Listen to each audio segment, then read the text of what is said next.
ஜோதிலிங்கேஸ்வரர் உன் பேர். 12 ஜோதிலிங்கத்துக்கு தலைவன். ஆதி சிவனே, ஆதி சக்தி, உற்சவ சக்தி பத்திரகாளி அம்மா.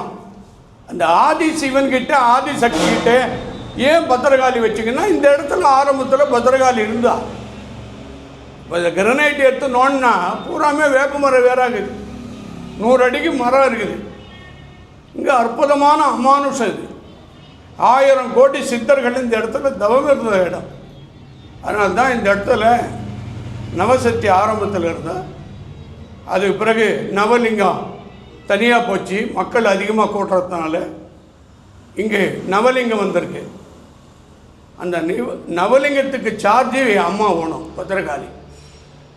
இந்த பத்திரகாளி ஈர்ப்பு சக்தியால் தான் சிவனும் சக்தியும் ஜொலிக்கிறார்கள், சிவனும் சக்தியும் பேசுகிறார்கள். ஆதி சிவனும் ஆதி சக்தியும் அம்மாவினுடைய அன்புக்குரியவர்கள். பத்திரகாளி வேற இல்லை, சிவன் வேற இல்லை, 2 பேரும் ஒன்று தான். அதனால் இந்த ஞாயிற்றுக்கிழமை காலை பூஜையில் உங்களை வணங்குகிறேன், உங்கள் திருவடியை நேசிக்கிறேன். ஒரே ஒரு ஞானப்பழம். நீ அருள்நிலை, நீ பஞ்சபூத ஸ்தலம், உலகத்தினுடைய கோடி சிவலிங்கத்துக்கு தலைவன். ஜோதிலிங்கேஸ்வரர் உன் பேர். 12 ஜோதிலிங்கத்துக்கு தலைவன். ஆதி சிவனே, ஆதி சக்தியே, மகா தீபாத்திரை படைக்கிறேன்.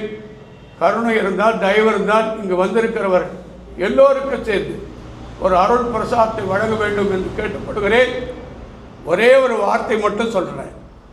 எலுமிச்சம் பழத்தை ஒருத்தன் தன் தலையில் சுற்றிட்டு காலில் வச்சு மெரிக்கிறாயா. அம்மாவே மெரிக்கிறான். எவன் இவனுக்கு சொல்லிக் கொடுக்குறான்? தெய்வம் நின்று கொள்ளும், ஆண்டியும் அரசனாவான், அரசனும் ஆண்டி ஆவான்.